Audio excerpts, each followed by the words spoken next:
I stand here today with 170 new buses in JUTC fleet since becoming minister.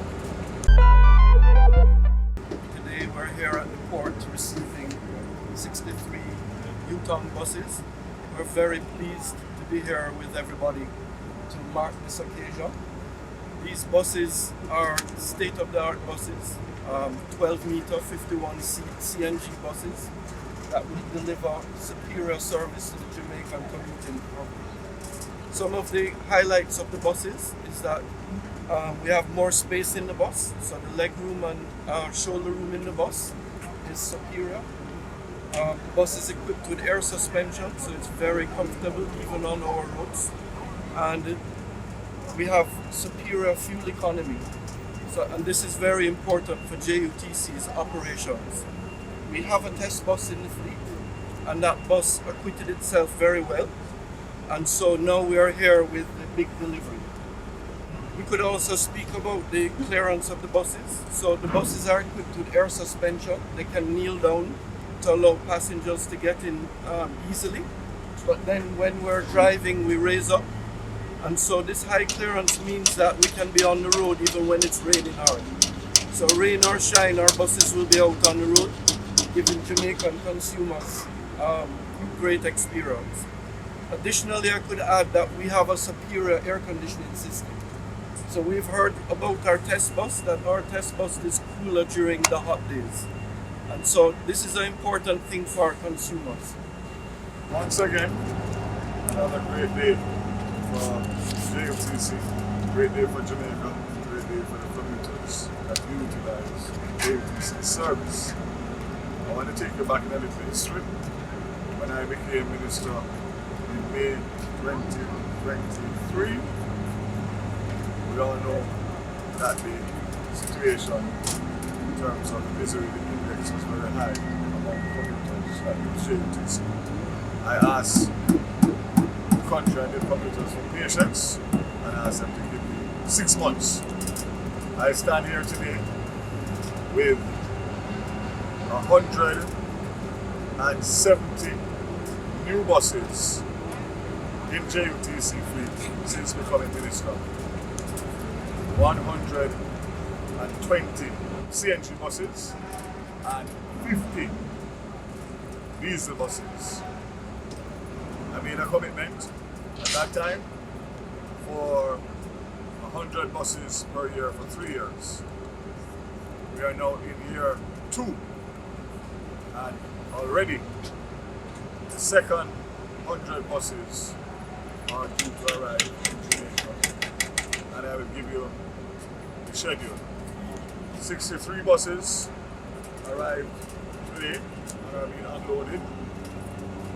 Another 30 coach diesel buses for excursions, charters will arrive on July 9th, and another 7 buses, CNG buses for handicap, will arrive in August of 2025. So I will deliver on the second 100 buses within the first 3 months of the new financial year, which will leave another 100 buses to be sourced for the next financial year. It is the first time that, in a very long time, that JUTC now has more new buses in their fleet than older buses. So they're huge. These buses, CNG, will be stationed and operate out of the Spanish Town depot. So the last 120 CNG buses operate out of the Portmore depot. We are putting in a new CNG plant as we speak at Spanish Town, and therefore these buses will be stationed at the Spanish Town depot, giving improved service to the Spanish Town and surrounding areas. And of course, those buses that are not Spanish Town will be redeployed in some instances to improve the service, existing service, and to continue to expand the routes. So again, this is a game changer for transport, public transport in Jamaica. I want to say, again, great job by the management of JUTC. The complaints are far less in recent months. And of course, to Stuart's Automotive, we look forward to a great experience with Newton. We already have another brand, Golden Dragon, so we'll have 2 Chinese brands. And of course, we're looking forward to the great service that the commuters are going to get. I could not do this interview without also giving an update on the rural school bus service. We are importing 110 buses for all parishes, rural parishes in Jamaica. The allocations have already been made in terms of the routes. So we will service, in the first instance, 324,000 school children between September and December of this year. And that is only phase 1, and that's only 100 buses. Remember, I committed to reduce the time wait when I became minister. In some cases was as high as 2 hours, 2.5 hours. And I mandated that we need to get it back down to 45 minutes at a maximum.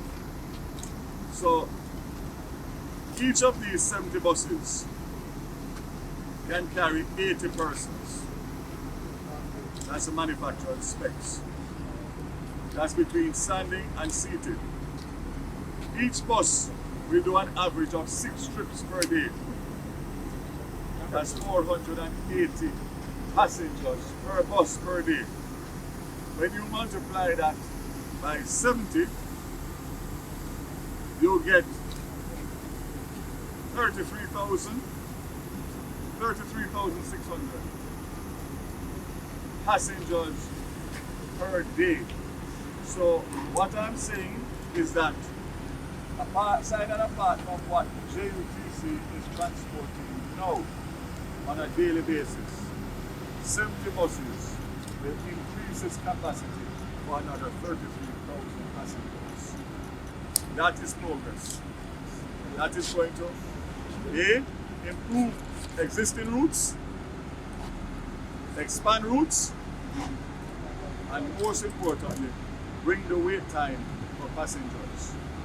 Once the app is set up, which I'm hoping to have that done, based on some technical challenges between the jurisdictions, once we have the app, you will be in a position to use your app to track the bus, to know exactly where the bus is and what time it is expected, what the schedules are, etc.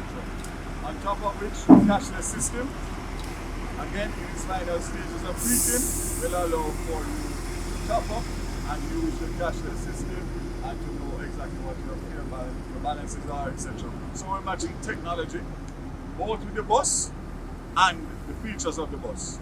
Each of these buses, for the 2 seats on either side, have 2 charging ports. So it means every seated passenger can charge their phone or their device on board while moving around using the buses to commute. So again, a fantastic day for me as minister, fantastic day for JUTC, fantastic day for Jamaica, and most importantly, fantastic day for the commuters who utilize JUTC services. I expect that if given the opportunity to continue, which I'm confident of, we will be in a position to roll out a school bus service within 3 years, including this year, so 2 more years, to service 850 rural schools in Jamaica. Right now, in this situation with the 100 buses, we will service 258 schools out of 850. So if you take that, you will realize that it will take us about 300 or 400 buses to be able to fully operate an efficient, safe, and economical school bus system. We are going to extend what transpires in in KTMR, which will be a subsidized rate. So school children or parents will be able to use a cashless system, and it will be a flat 50 Jamaican dollars per trip. That makes it 100 Jamaican dollars per day per student. Whereas right now, as we stand, it is anywhere between $300 and $600 per student, which in some cases, for some rural families, is unaffordable for one child, much less 3 or 4 children, or 5 in some cases, that are all going to school at the same time. So again, another transformative policy by this government, and I would dare say that the rural school bus service that's going to be implemented is probably the most transformative policy that has been put in place in this country since independence.